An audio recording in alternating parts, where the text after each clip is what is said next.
Si maintenant on a envie de passer au dimensionnement des poteaux, par exemple, je peux venir sélectionner le poteau, par exemple celui-là. Il va être sélectionné, et puis on peut aller sur dimensionnement et cliquer sur ferrage réel, élément béton armé. Voilà.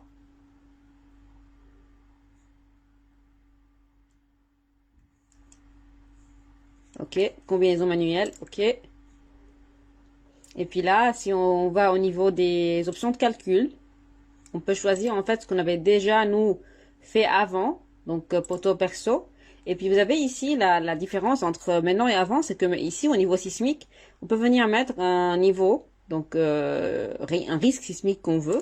On peut choisir élevé et puis on peut demander que le robot prend en compte les moments plastiques pour le cisaillement et puis la zone critique sur toute la longueur de l'élément. D'accord? Et puis le reste est déjà fait, ça a déjà été enregistré, donc c'est OK. Et puis là, je peux faire le calcul, calculer.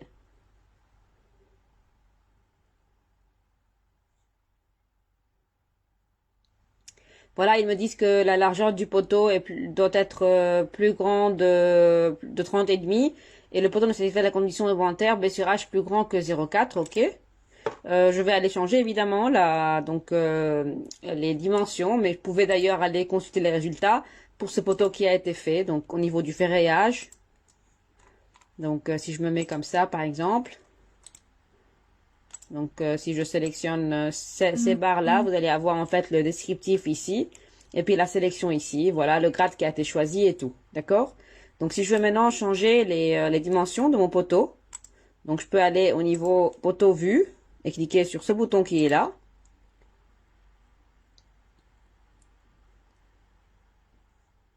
Et puis là, on peut changer les dimensions. Donc, je vais mettre par exemple un 40.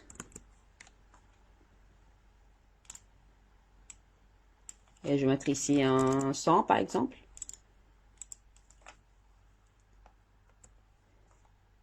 Ou bien on peut aussi mettre, là je vais cliquer sur Enter, on peut aussi mettre un 0,9 au lieu du 100. Donc, voir ce que ça donne. OK. Et puis voilà, recontrôler que tout va bien en termes d'options de calcul. Je vais me mettre perso, élevé, voilà, OK, et je relance le calcul.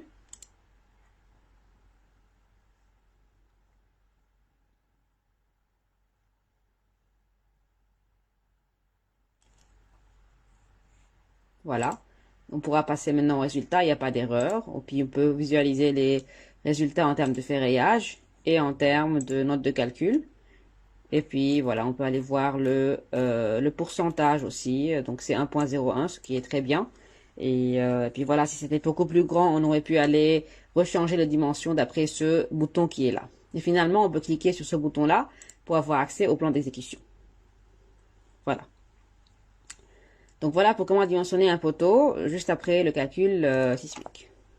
Donc pour ce petit projet, on va commencer par définir les axes en cliquant sur le bouton des axes ici. Au niveau de X, je vais mettre ici répéter 2 fois avec une distance de 4. Ajouter. Et puis ensuite, je vais mettre ici une fois avec un 4,3. Ajouter. Et là, je vais mettre 2 avec un 4,2. Ajouter. Au niveau des Y, je vais commencer par mettre un 3. Et puis avec un espacement de 3,8. Ajouter. Et puis là, je vais mettre un 1 avec un 4,3. Ajouter. Et pour les Z, on verra bien selon les étages. D'accord? Je vais cliquer sur appliquer.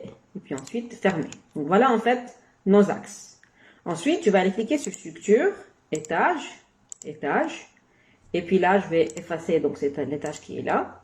Et je vais mettre ici la hauteur en 3,2. Et puis après, donc évidemment, définition manuelle, excusez-moi. Donc c'est là que je peux mettre le 3,2. Et là, je vais mettre un 6 fois. D'accord? Et puis, ajouter, appliquer, fermer. Et puis là, si je regarde, vous avez 1, 2, 3, 4, 5, 6. Et puis là, vous avez en fait 6 étages.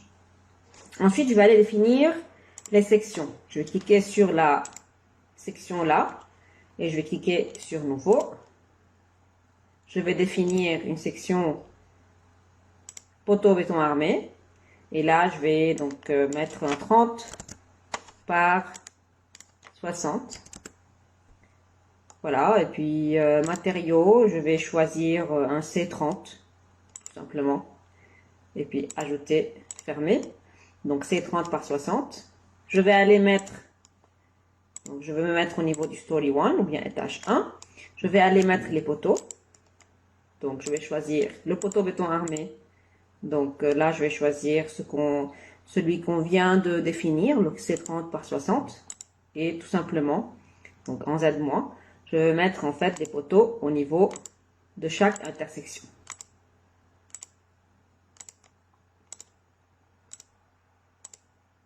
Voilà.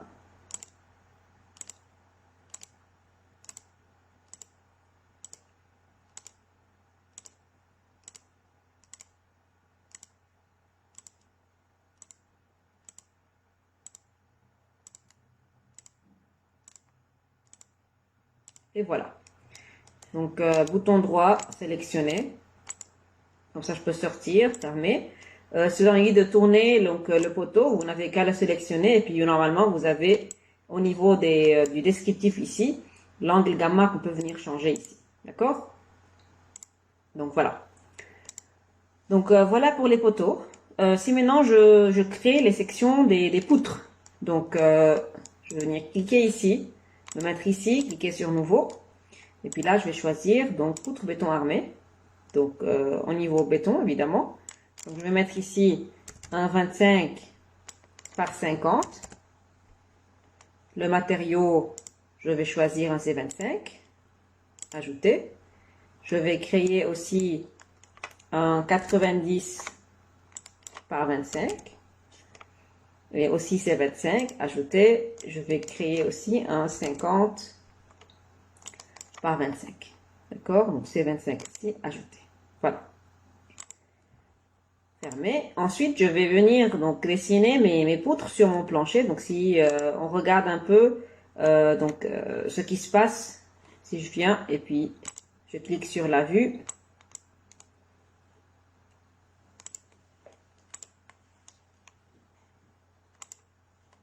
Voilà. Alors, on a travaillé uniquement au niveau de l'étage 1. Donc là, on va mettre les poutres au niveau de l'étage 1 et puis après, on va faire une copie pour tous les étages suivants. Ok? Donc si je reviens au niveau projection, je suis au niveau de l'étage 1. Je vais cliquer sur poutre cette fois-ci. Et puis je vais mettre aussi au niveau du contour les poutres de 25 par 50. Donc je vais venir choisir ici poutre béton armé. Et puis là, je vais choisir la poutre de 25 par 50. Et puis voilà, je vais mettre ma poutre de là à là. Et puis ensuite une autre de là à là. Et une autre comme ça. Et finalement, voilà. Ensuite, ce que je vais faire pour les poutres ici à la verticale, je vais mettre une poutre, la poutre de 90 par 25. Donc, je vais choisir ici 90 par 25. N'oubliez pas qu'il faut mettre le curseur à l'intérieur du champ pour l'activer. Il devient en vert. Donc, les poutres verticales, je vais les étendre de là jusque là. Voilà. Et ensuite,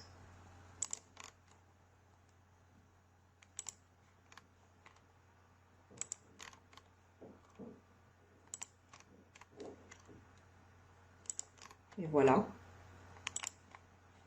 Et puis, les autres poutres, je vais mettre un 50 par 25.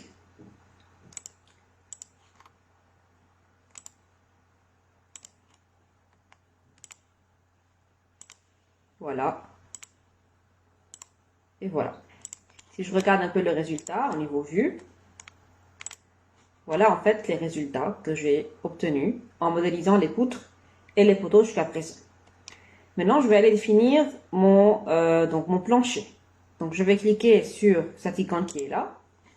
Je vais cliquer sur Nouveau. Et puis après, je vais venir là nommer mon plancher. Donc, RX25. je vais aller au niveau orthotrope ici et puis je vais choisir, alors attendez, non pas celui-là, ni celui-là, celui-là, voilà. On va changer en fait les dimensions qui apparaissent ici. Donc je vais mettre ici le A, c'est en fait le alpha. Je vais le mettre égal à 55. Et puis le alpha 2, je vais le mettre égal à 18. Le H, je vais le mettre égal à 7. 7 étant en fait l'épaisseur de la petite dalle ici. Le H1, je vais le mettre égal à 18. Et puis finalement, le alpha 1, je vais mettre un 15. Voilà. Et donc je vais choisir aussi ici le C25. Et puis au niveau du nom, je vais donner en fait le nom de RX25. Voilà. Ajouter. Voilà. Il est là. Je vais venir maintenant dessiner mes contours. Je vais me mettre en projection. Et je vais aller cliquer sur dalle. Donc, je vais choisir mon RX25, choisir un rectangle, donc modèle coque. Et puis là, je vais venir dessiner, voilà, un à un.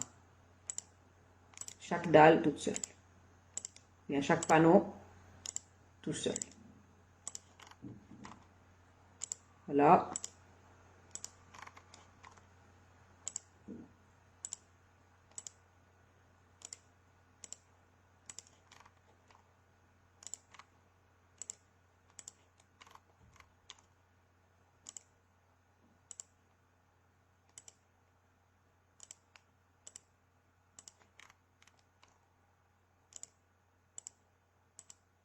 Voilà.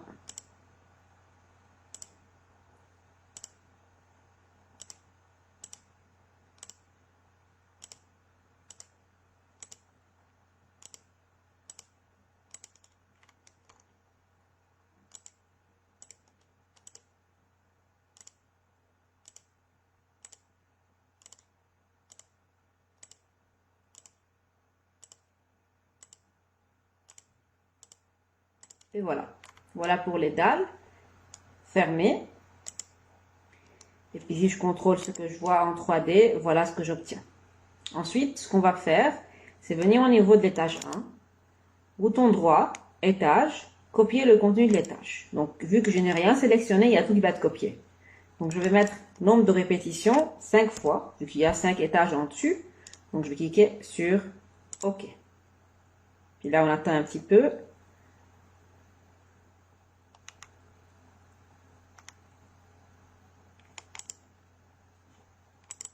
Voilà. Donc, voilà en fait tous les étages qui ont été créés. Maintenant, on va aller définir en fait le chargement. Je vais cliquer sur ce bouton qui est là. Donc, je vais ajouter le premier, c'est le SW, Self-Weight. Ajouter.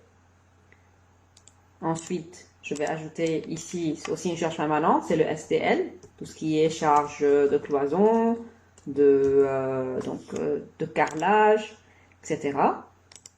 Et puis là, je vais mettre une charge d'exploitation qui est en fait le LL. Ajouter. Voilà, on a défini les 4 charges maintenant. On peut aller maintenant sélectionner nos panneaux. Donc, je vais venir ici, plancher, bouton droit, sélectionner tout. Voilà. Je vais aller cliquer sur ce bouton-là, définir charge.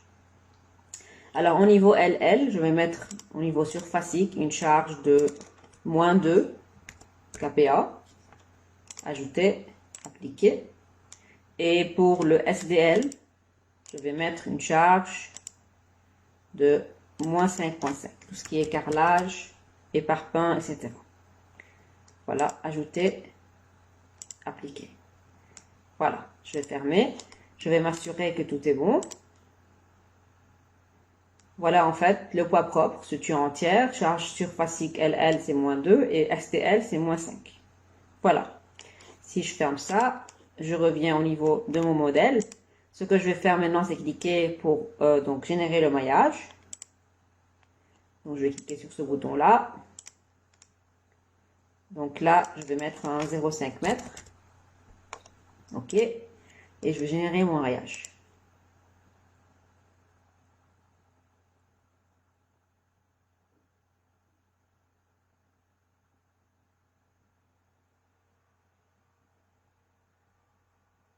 Voilà, très bien. Je vais aller générer rapidement les combinaisons automatiques en se basant sur le ACI.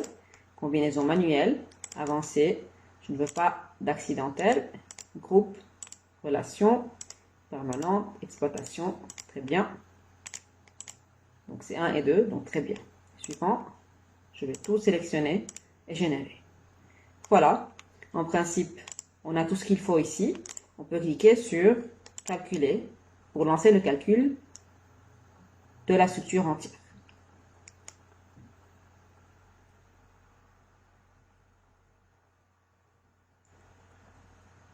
Et voilà, les résultats maintenant sont actuels. Maintenant, pour aller donc regarder les résultats et dimensionner nos éléments. Si on commence par exemple avec les poteaux, je peux venir sélectionner un poteau quelconque, disons celui-là. Et puis après, je peux aller cliquer sur dimensionnement et ferrillage réel élément béton armé.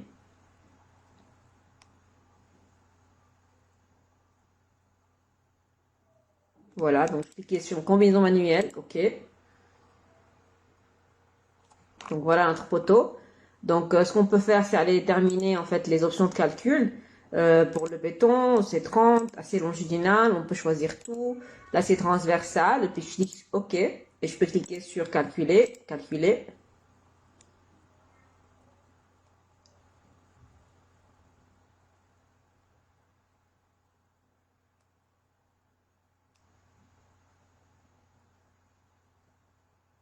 Vous voyez que c'est un poteau de 30 par 60 qui est indiqué ici. C'est celui qu'on a sélectionné.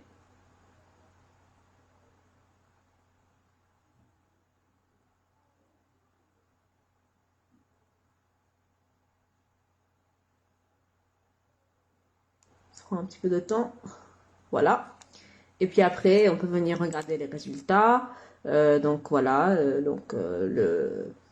le ratio. Et je peux regarder aussi le ferraillage. Je sélectionne par exemple ce ferraillage. Il va me le sélectionner automatiquement sur mon dessin. Je réussis là donc le détail. Et puis je peux venir voir aussi évidemment la section. Et puis je peux venir changer évidemment le poteau en cliquant sur cette icône-là et redimensionner le tout. Mais faites attention à une chose, c'est que là, le changement que je fais va être uniquement affecté au niveau de ce module-là et non pas au niveau du modèle général. Donc si maintenant j'ai envie de changer mon poteau, donc je vais aller voir déjà la note de calcul par exemple, on s'assure que tout est bon. Si jamais il y a quelque chose qui ne va pas, alors ce qu'on doit faire, si je reviens ici, ou bien peu importe au poteau résultat, et que je viens changer les dimensions, donc disons je vais mettre ici un 30 par 90, ok. Et je dois recalculer parce que c'est fini, maintenant il n'y a plus des résultats actuels. Je reclique. Ce poteau-là ne va pas être changé au niveau du modèle d'origine, d'accord? Donc si j'ai envie de changer la section, je dois le refaire au niveau du modèle général, ok? Donc là on attend encore un tout petit peu.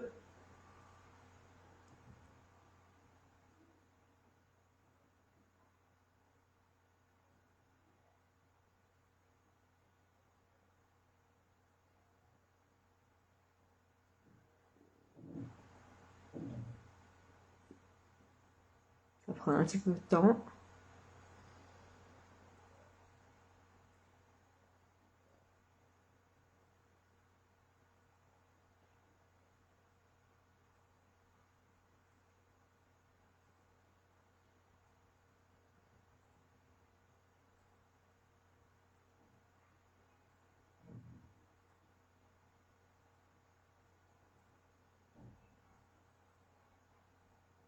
Voilà. Et puis voilà, vous obtenez la nouvelle distribution des armatures. Je peux aller cliquer sur le bouton qui est là pour avoir le plan d'exécution. OK? Donc voilà, si je reclique ici, et puis si je reviens au niveau de mon modèle, ce qu'on peut faire maintenant, c'est sélectionner tous les poteaux. Donc je peux venir ici au niveau des poteaux, bouton droit, sélectionner tout. Et puis là, je peux aller cliquer sur dimensionnement, ferraillage théorique bout de poteau. Et puis là, donc je peux venir choisir en fait les barres que je veux. Donc je vais prendre cette sélection là, je vais la mettre ici. Pour tout ce qui est ULS, donc ELU plutôt, je vais choisir les combinaisons ELU seulement. Jusque là, fermé. Et tout ce qui est ELS, ou bien SLS en anglais. Donc je vais choisir ces deux là.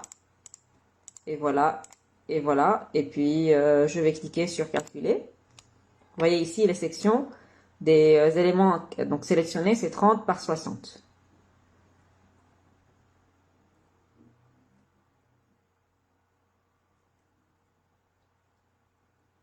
Voilà, donc tout est bon, c'est fermé. Et puis là, je dois venir au niveau poteau. Et vous voyez le résultat, je peux venir cliquer sur le bouton droit, choisir filtre spécial et aller choisir au niveau de la flexion, densité théorique et réelle. Donc vous obtenez ici un 2.25, c'est énorme. Donc on a intérêt à venir quand même augmenter la section. Donc ce que je peux faire, je vais revenir au module géométrie. Je vais garder la sélection comme ça. Je vais aller générer une nouvelle section. Donc je vais le mettre ici. Donc imaginons que maintenant je vais créer une section.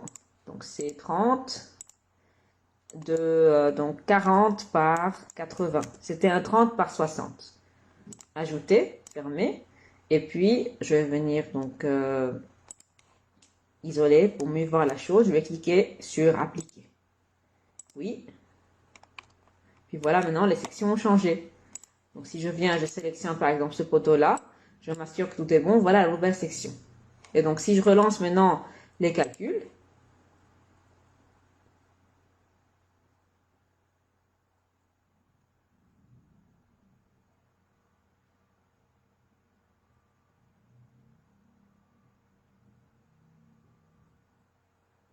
ok, très bien, il n'y a pas d'erreur, pas d'avertissement.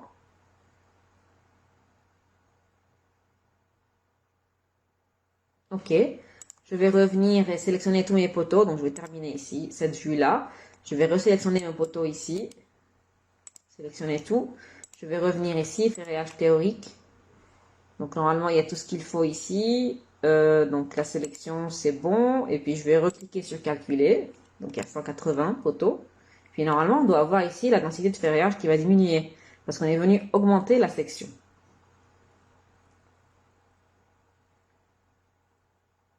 Et vous voyez d'ailleurs la section qui a changé ici. Et voilà, on obtient 1.27 qui est beaucoup mieux. Évidemment, on peut encore optimiser davantage, mais vous savez comment le faire maintenant. Je ne vais pas répéter la même procédure.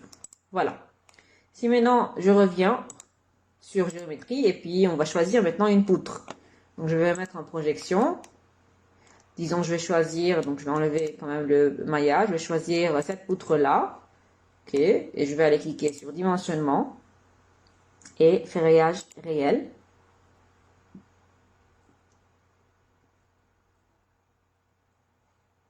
Voilà, donc combinaison manuelle, ok.